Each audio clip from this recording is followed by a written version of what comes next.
Hello students, आज इस video में हम class 6 book RS Agrawal chapter 3 whole numbers exercise 3D question 11 से स्टार्ट करेंगे। बच्चों, ये एक्सरसाइज 3D की 5th वीडियो है। अगर आप क्वेश्चन 1 से लेकर 10 तक की वीडियो देखना चाहते हैं तो डिस्क्रिप्शन में लिंक दिया गया, वहाँ से देख सकते हैं। बच्चों, क्वेश्चन 11 है, अ हाउसिंग सोसाइटी कंस्ट्रक्टेड 197 हाउसेस। ठीक है, कोई हाउसिंग सोसाइटी है, उसने 197 जो हाउस हैं वो कंस्ट्रक्ट किए हैं। If the cost of construction of for each house is ₹4,50,000। अब वो कहता है कि जो हाउस है उसकी जो कंस्ट्रक्शन कॉस्ट है वो है ₹4,50,000। What is the total cost for all the houses. हमने सभी हाउसेज की कॉस्ट निकालनी है। ठीक है, तो बच्चों सबसे पहले हमें क्या दिया गया है कॉस्ट ऑफ वन हाउस। ठीक है ना, तो हम यहाँ पर लिखेंगे कॉस्ट। देखो बच्चों, हमने क्या निकालनी है, हमने निकालना है कि कितनी कॉस्ट है। ठीक है, तो हम उसको क्या लिखेंगे, राइट साइड में लिखेंगे। तो कॉस्ट ऑफ वन हाउस लिख देते हैं, है ना। वन हाउस कितनी है, ₹4,50,000।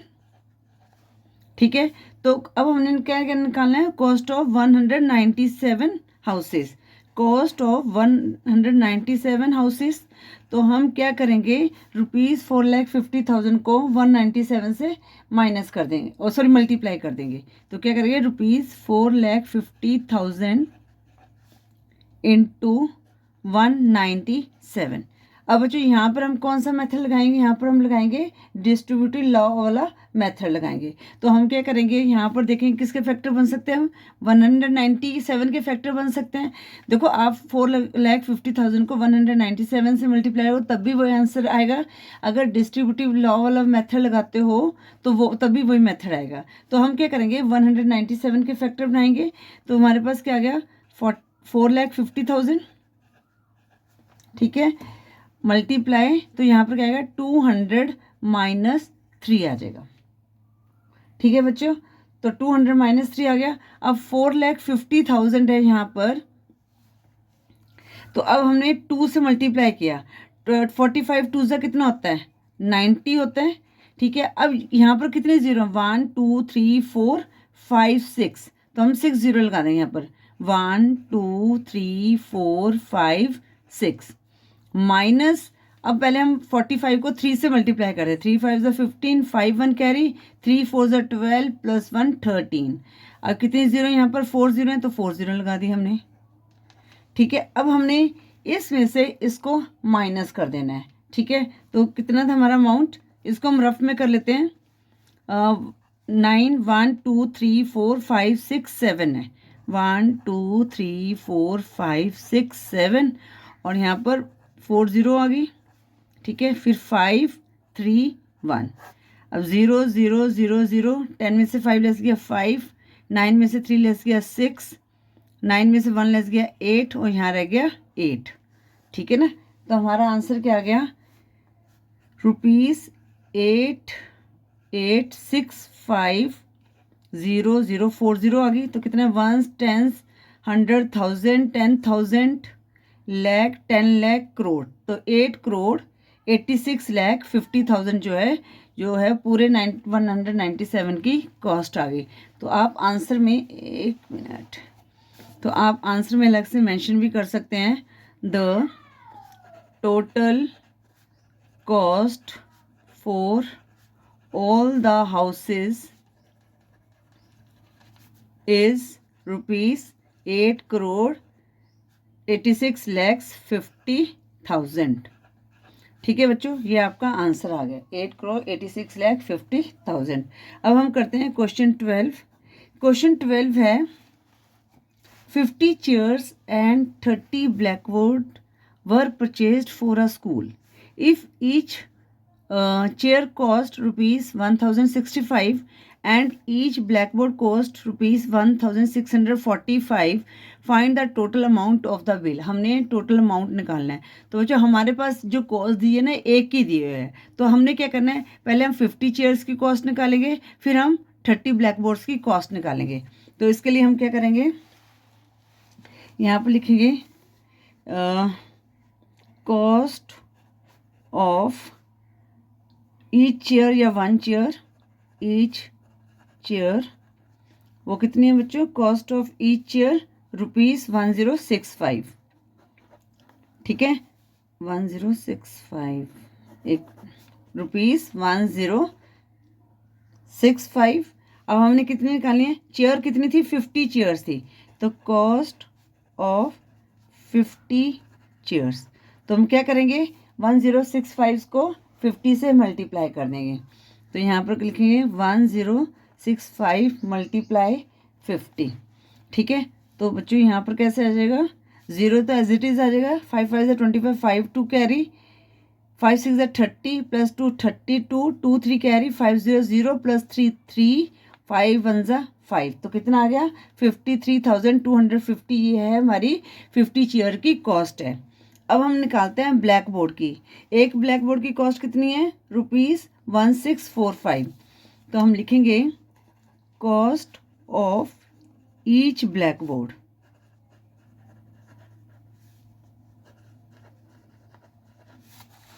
एक बार दोबारा देख लेती हूँ मैं, हाँ, ₹1605, ₹1645, ठीक है।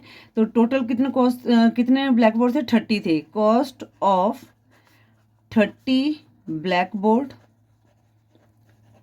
इसको भी हम क्या करेंगे? मल्टीप्लाई करेंगे। एक का है, हमने ज़्यादा का निकालना है तो हमेशा मल्टीप्लाई करते हैं। 0 3 5 15, 5 1 carry, 3 4 12 plus 1 15, 5 1 carry, 3 6 18 plus 1 19, 9 1 carry, 3 1 3 plus 1 4, तो कितनी आई? 49,550 आई है, ठीक है बच्चे। यहाँ पर 3 है, 3 5 15, 5 1 कैरी, 3 4 12 13, तो ये 3 है, ठीक है। तो कितनी कॉस्ट होगी? 49,350। अब हमने निकालने हैं total cost of 50 chairs and 30 black boards, तो यहाँ पर क्या लिखेंगे? ₹53,250 प्लस ₹49,550, ठीक है। तो हम इसको यहाँ रफ में कर लेते हैं, ठीक है।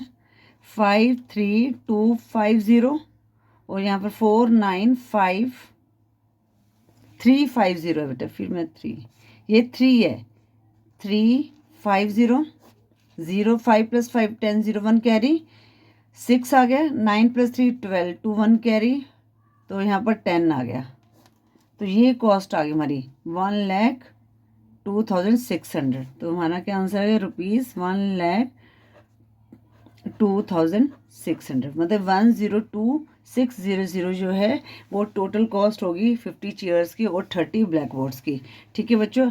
अगर आप अच्छी तरह से आंसर भी अलग से मेंशन कर सकते हैं कि total cost of 50 chairs and 30 black boards is ₹102,600, ठीक है बच्चों। इस तरह से आपने जो क्वेश्चन 12 को सॉल्व करना था। अब हम करते हैं क्वेश्चन 13। क्वेश्चन 13 क्या है बच्चों? There are 6 sections of class 6 in a school and there are 45 students in each section. If the monthly charges from each student be ₹1650, find the total monthly collection from class 6. अब बच्चों इसमें क्या बोला गया है कि जो क्लास 6 है उसके 6 सेक्शन है, जैसे ABCDEF तक सेक्शन है, मतलब 6 सेक्शन है, तो हर सेक्शन में 45 स्टूडेंट्स है। कहते हैं अगर हर स्टूडेंट से 1650 चार्ज किया जाए तो टोटल मंथली कलेक्शन क्लास 6 की कितनी होगी। तो पहले बच्चों हम नंबर ऑफ स्टूडेंट्स निकालते हैं कि क्लास 6 के कितने हैं। पहले हमारे पास क्या है? Number of students in one class in each section, ठीक है। तो हम लिखेंगे नंबर ऑफ स्टूडेंट्स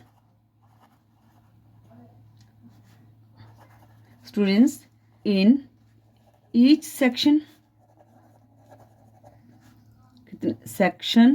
कितने हैं 45, ठीक है। अब हमने 6 सेक्शन का निकालना है, तो नंबर ऑफ स्टूडेंट्स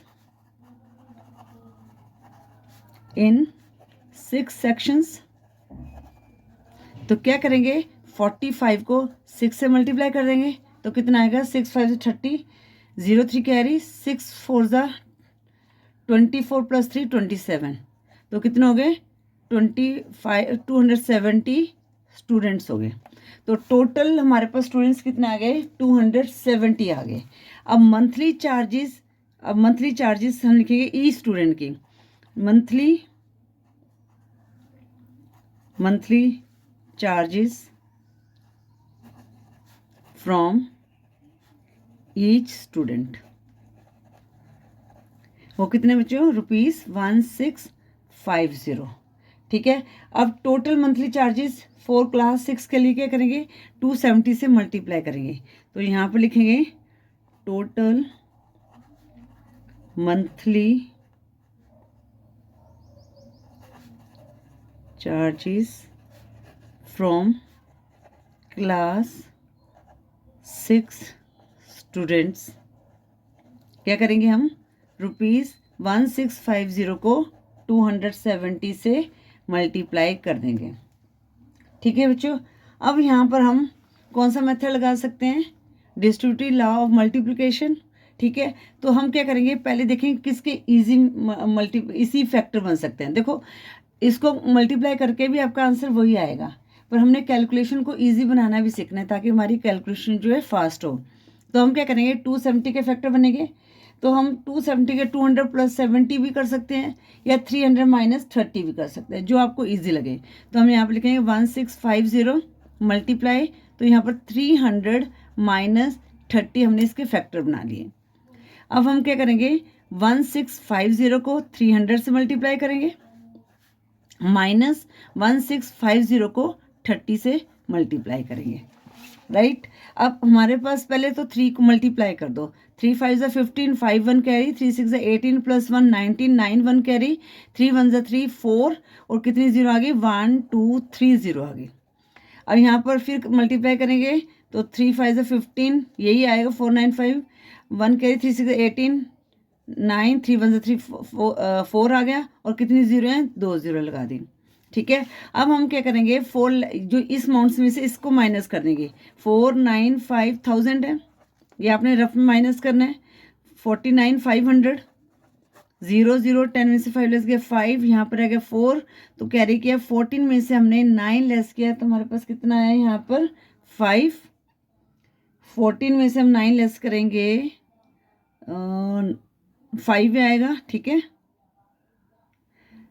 यहाँ पर 8 में से 4 लेस गया 4, और 4 एज इट इज, तो हमारे पास क्या आ गया ₹445500, ये हमारा आंसर आ गया।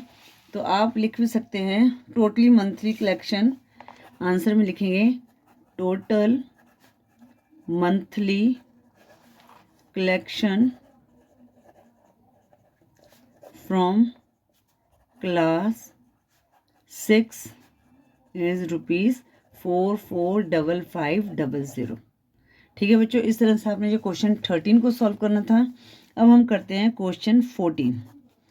क्वेश्चन 14 क्या है, the product of 2 whole number is 0, what do you conclude. अब बच्चों देखो इसका बोला गया है कि जब 2 होल नंबर को हम 0 प्रोडक्ट करते हैं तो 0 आता है, तो व्हाट डू यू कंक्लूड, ठीक है बच्चों। तो यहाँ पर हम क्या कर सकते हैं, यहाँ पर हम बता सकते हैं कौन सी प्रॉपर्टी मल्टीप्लिकेशन